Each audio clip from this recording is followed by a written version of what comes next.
All right, what's up, guys? And welcome back to the Basketball Show. My name is Paul, and I have another great show for you today. Now, this is a show that I think my viewers that subscribe to this channel are going to like and are going to be happy with. So I'm happy about that as well. Now, before I get into it, please, guys, make sure to like the video, sub to the channel if you haven't already. There's going to be a lot more material like this coming in the future. So I believe many of you are aware of the controversy surrounding the 76ers and especially Joel Embiid for some recent comments that he has made. And I've spoken about this in some previous videos of mine, but I will remind you guys that, the comments Embiid made even before the NBA season started, where he planned not to play any back-to-back games, and that was ever again in his NBA career, not just this season. His exact words were actually, part of them were, we've got to do whatever it takes to make sure that during the postseason I'm healthy. It's whatever it takes to make sure I get to that point and I'm ready to go. Basically, every single game, every single year of my career, I've been hurt in the playoffs. That's the goal, doing whatever it takes to get there. Now, we know that he has no injury as far as it is known now. There was an investigation actually launched by the NBA into the Embiid situation and the 76ers. That's one thing. We don't know what's come out of that investigation yet or if it ended or not. Now, what we know from the 76ers, Embiid has not played in the NBA preseason due to supposedly a sore knee. Really, a sore knee. I'm sitting in my chair right now by my computer. My knee is a little bit sore. That doesn't mean I can't go outside and work out and do whatever I got to do.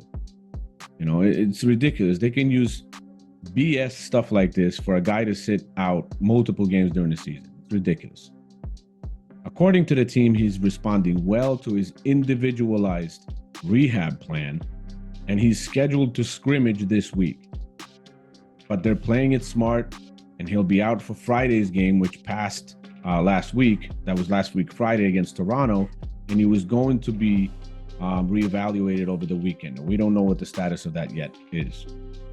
Now, let's not forget that Embiid recently signed a massive $193 million contract ahead of training camp, right after winning an Olympic gold medal with Team USA in Paris. And he signed it for 3 years. 3. So he's getting $193 million for 3 years. So the stakes are high for him and the Sixers, to achieve something here. The real elephant in the room, though, is Philly's playoff struggles. The 76ers haven't made it past the second round since 2001. And a lot of that has come down to Embiid's health issues because he's always hurt. Now, here's the reality. Embiid never played more than 68 games in a season. I checked his stats. His average is about 68 games a season. Last year, he was limited to 39 games after tearing the meniscus in his left knee. He was down on January 30th, had surgery on February 6th, and then the Sixers just hoped for the best that he's going to be able to return out of that injury. Now, he played in the Olympics. He looked good, and that's it. So we're moving forward from this. Now, with Embiid on the floor last season, the Sixers were rolling at a pace to win about 65 games. They had 31-8 record in those games that he was on the floor. Without him, they were a dismal 16-27. The numbers speak for themselves. This team's fortunes literally hinge on their big men staying on the court. And I get it. Embiid also came into the season in better shape, as far as we know, dropping about 25 to 30 pounds for this season over the summer, to help withstand the long grind of the season. But he can't just miss games preventively. Supposedly he's not rushing his knee rehab, and he's putting a big emphasis on staying conditioned this year. That's great, but he should do that for every year, shouldn't he?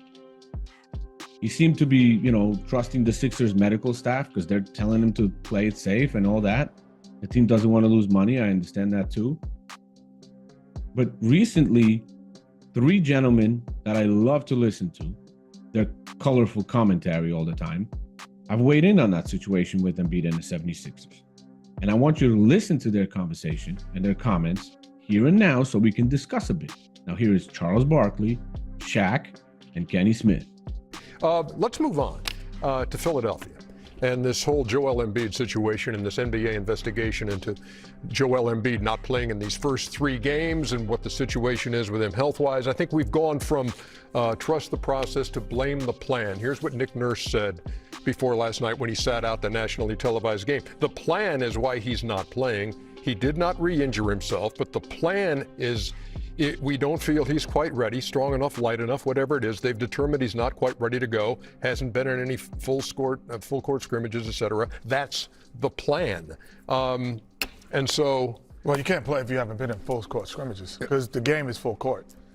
So you can't, it's impossible. But this is the plan. Again, we haven't seen him play since August 10th, gold medal game of the Olympics. And as it points out, he has not re-injured himself. I don't know what my Sixers are doing. Number one, they talk too much. If you're not going to play him in back-to-back games, you don't tell people at the start of the season.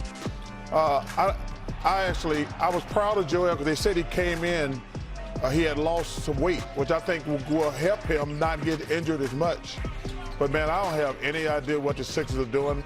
You know, I don't think it's fair. Now listen, I want to get this number right because this is crazy, and bless the kid, number one. He just signed for 3 years, $193 million. 3 years, $193 million to play basketball. We're not steel workers. We're not nurses. Like people who got like real jobs who have to work 40, 50 hours a week. We're playing basketball at the most 4 days a week. Most of the time, 3 days a week.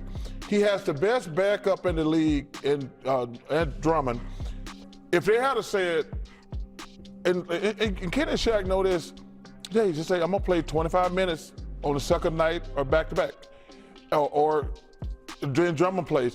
But to come out and say it in advance was a stupidity by the Sixers, period. Is it understandable given his injury history that he would want to be careful and be ready for the playoffs? No. Let me ask you a question first. How did he get hurt last year? You remember? He was playing great and somebody ran into his knee, right? That's a freak injury. You can't foresee that.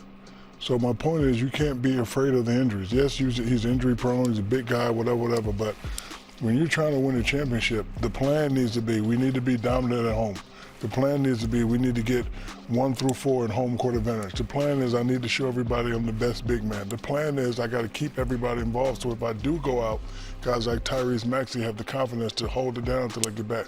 You can't say, oh, you know what, I'm gonna sit and cheer up so I don't get hurt. What if somebody falls into his knee again?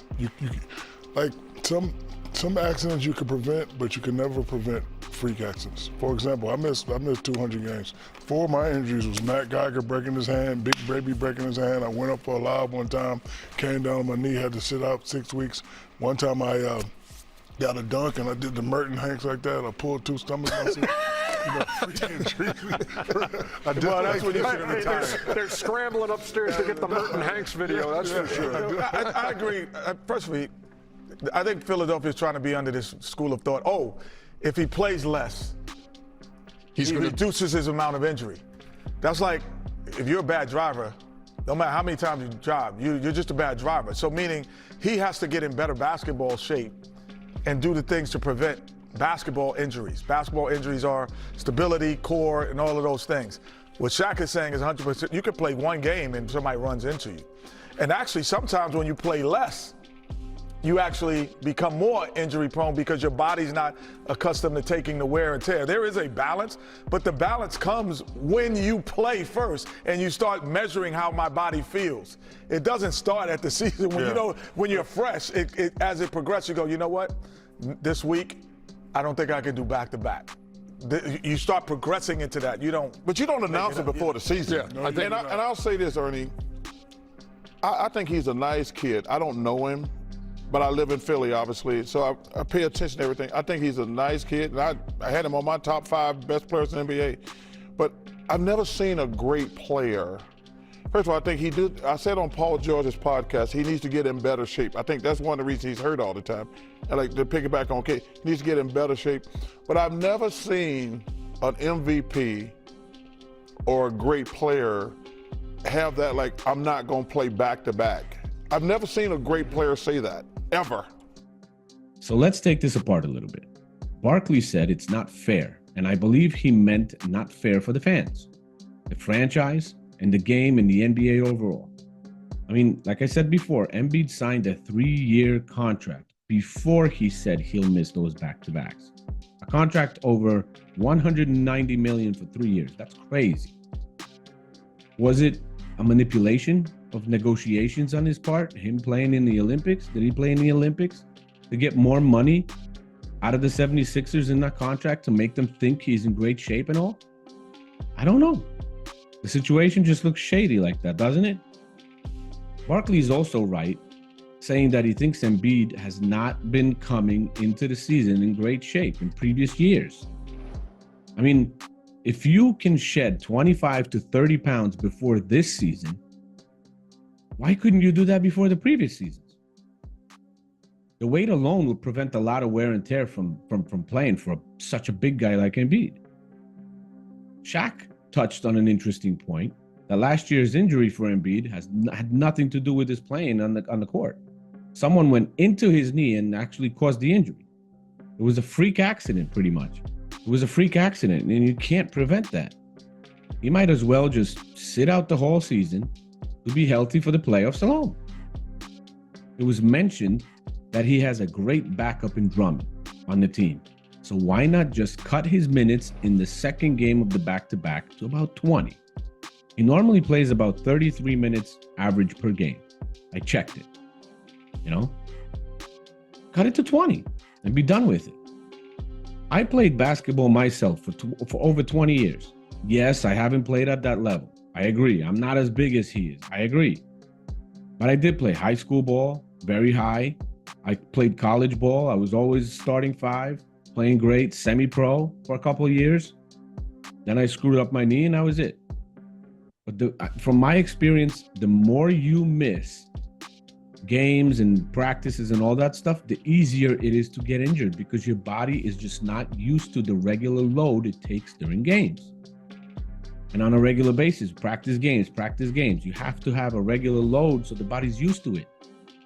In my opinion, Embiid should play.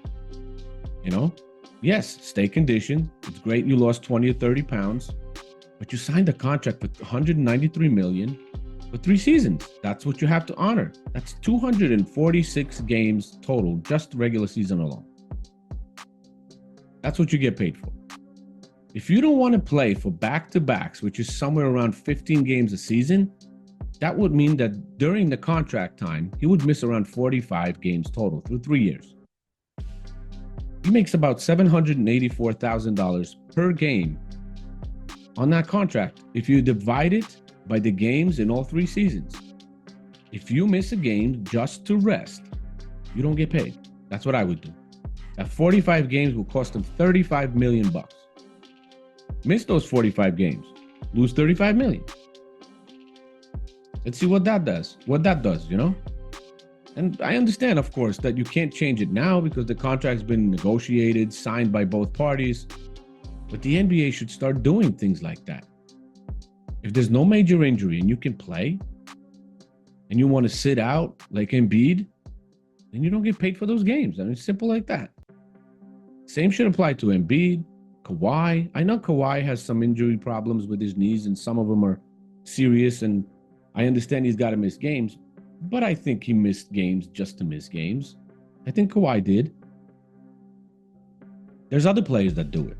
This should be stopped. This should not be taking place. Teams should be fined as well if they're, doing this on purpose. Because right now it's looking like the 76ers are actually complacent. And they're doing this and advising him not to play while he can play. So I don't think it's fair. I think it's just hurting the NBA. Now, thanks for watching another video. Check out why LeBron has been disqualified from the NBA GOAT debate and my other videos as well. Thank you again. Please like, subscribe. I'll see you in the next one, guys.